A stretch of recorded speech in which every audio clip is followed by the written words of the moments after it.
एक छोटी सोच का सो कॉल्ड लीडर जो बड़े पदों पे आसीन है, उसकी जुबान ने वो करने का प्रयास किया जो आतंकवाद के काले दिनों के अंदर AK-47 की गोलियां भी नहीं कर पाई।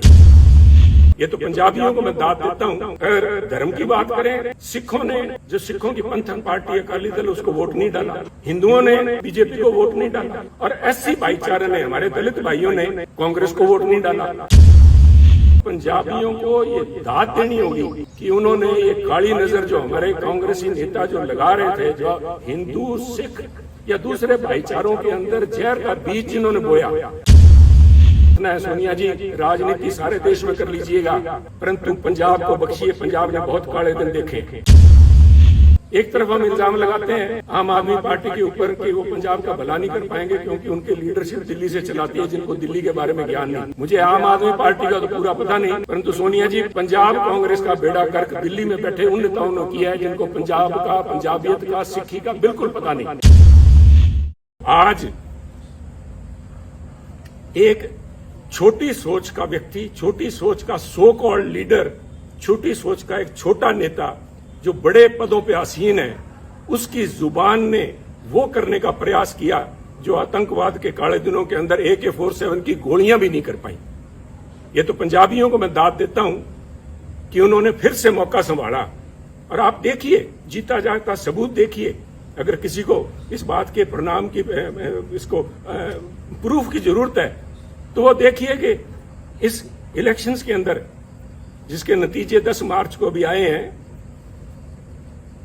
अगर धर्म की बात करें, सिखों ने जो सिखों की पंथक पार्टी अकाली दल उसको वोट नहीं डाला, हिंदुओं ने बीजेपी को वोट नहीं डाला, और SC भाईचारे ने, हमारे दलित भाइयों ने कांग्रेस को वोट नहीं डाला।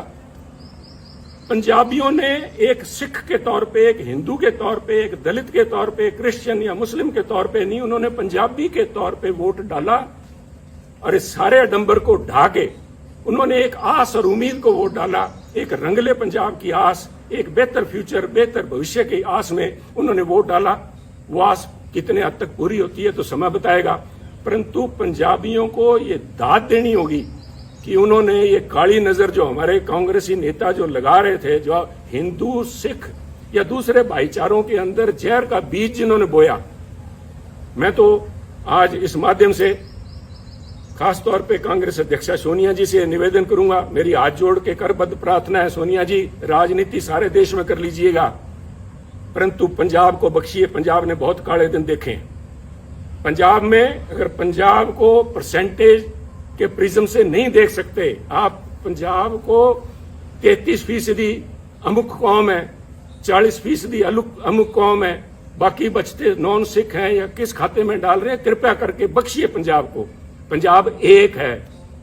ये जो बात जिन लोगों ने, आपके जो नेता, आपकी सलाहकार है, मैं नाम भी लूंगा क्योंकि आज वो उन्हीं के चलते सारा बखेड़ा खड़ा हुआ है कि आज मेरे को इस चैनल पे के माध्यम से आपसे बात करने की जरूरत पड़ रही है।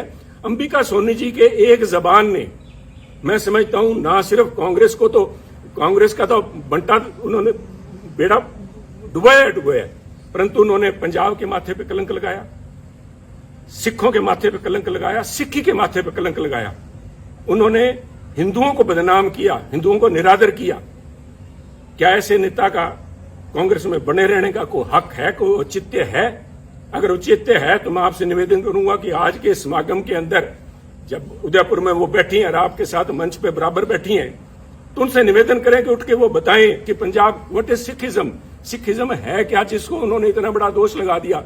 This is nothing. उनका ये बयान कि पंजाब के अंदर अगर हिंदू मुख्यमंत्री बनता है तो पंजाब में आग लग जाएगी, इसका मायना ये हुआ कि जो सारे सिख हैं, सारे पंजाबी भाईचारा है, वो हिंदुओं के खिलाफ डांगे लेके घूम रहा है।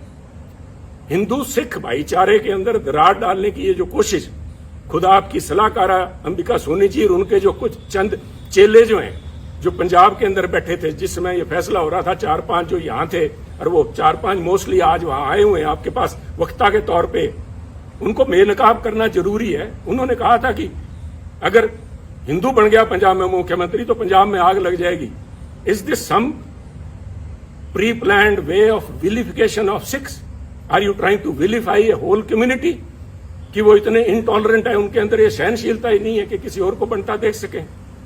और इनकी अंबिका जी की बात में अगर कहीं सच्चाई होती तो मैं समझता हूं कि अकाल तख्त के जत्थेदार साहब ने जिस दिन इनका बयान आया उसी दिन उन्होंने कहा, अकाल तख्त साहब का वो बयान मैं समझता हूं स्वर्णिम अक्षरों में दिखा जाने वाला है कि पंजाब के अंदर हिंदू सिख होना कोई मायने नहीं रखता।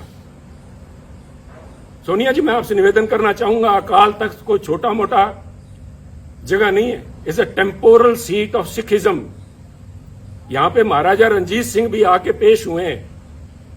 अगर उनके हेड ग्रंथी ये बात कहते हैं, वहां के जत्थेदार साहब कहते हैं, तो ये क्या ज्यादा सिखों के बारे में या पंजाब के बारे में जानते हैं? एक ऐसा लीडर, एक तरफ हम इल्जाम लगाते हैं आम आदमी पार्टी के ऊपर कि वो पंजाब का भला नहीं कर पाएंगे क्योंकि उनकी लीडरशिप दिल्ली से चलाती है, जिनको दिल्ली के बारे में ज्ञान नहीं। मुझे आम आदमी पार्टी का तो पूरा पता नहीं, परंतु सोनिया जी, पंजाब कांग्रेस का बेड़ा गर्क दिल्ली में बैठे उन नेताओं ने किया है जिनको पंजाब का, पंजाबियत का, सिक्खी का बिल्कुल पता नहीं। सरबत दा भला गुरु महाराज का मूल मंत्र। I am not a Sikh scholar, परंतु मैं अपने आप पे गर्व है कि मैं पंजाबी हूं। मुझे इस बात का मान है कि गुरु महाराज ने जो मूल मंत्र दिया था वो था, मानस की जात सब एको पहचान में, सरबत दा भला, यूनिवर्सल ब्रदरहुड। कौन सी लैंग्वेज समझाऊं मैं इनको, अंबिका जी को? कौन सी लैंग्वेज में ये बता पाएंगे, जवाब दे पाएंगे? और इनके जो पिछलगू वहां पे बैठे हैं उनसे मैं निवेदन करूंगा कि वो खड़े होकर वहां पे मंच पे बताएं कि किस वजह से पंजाब को बदनाम किया, पंजाबियों को बदनाम किया गया।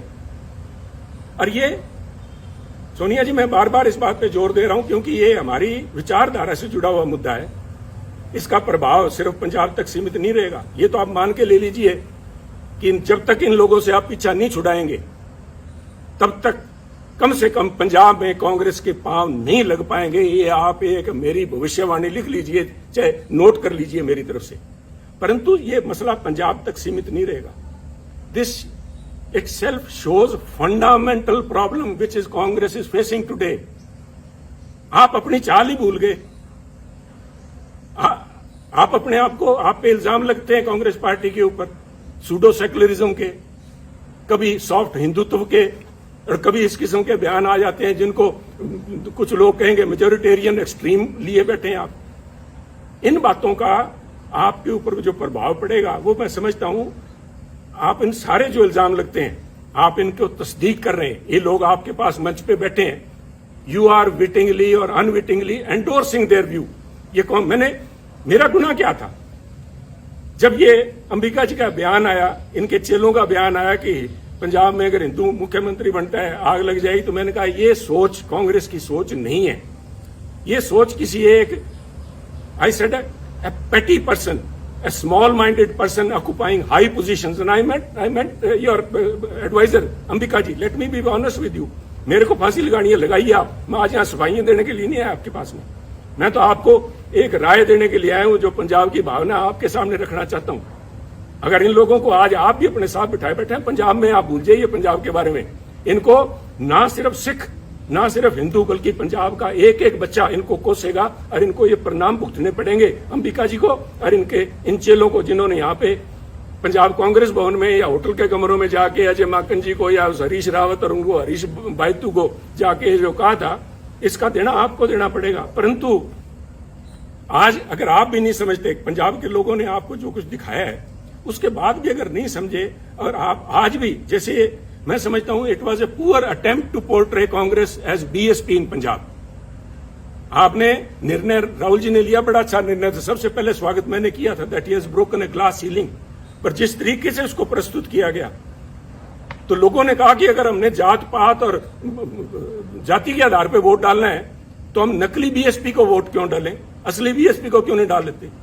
और वही मसला आपके साथ, चाहे आप जब सॉफ्ट हिंदुत्व की बात करते हैं, लोग कहेंगे अगर वोट ही धर्म के नाम पे डालना है तो फिर बीजेपी को क्यों ना डालें, ये नकली बीजेपी को क्यों डालें?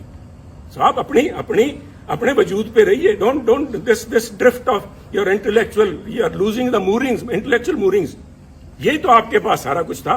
इसी विचारधारा के साथ तो लोग हमारे जैसे जुड़े थे। और आप में दूसरों में फर्क क्या है, इसका कौन जवाब देगा? ये जवाब तो आपको ढूंढने पड़ेंगे। इसके लिए किसी सलाहकार की जरूरत नहीं पड़ेगी।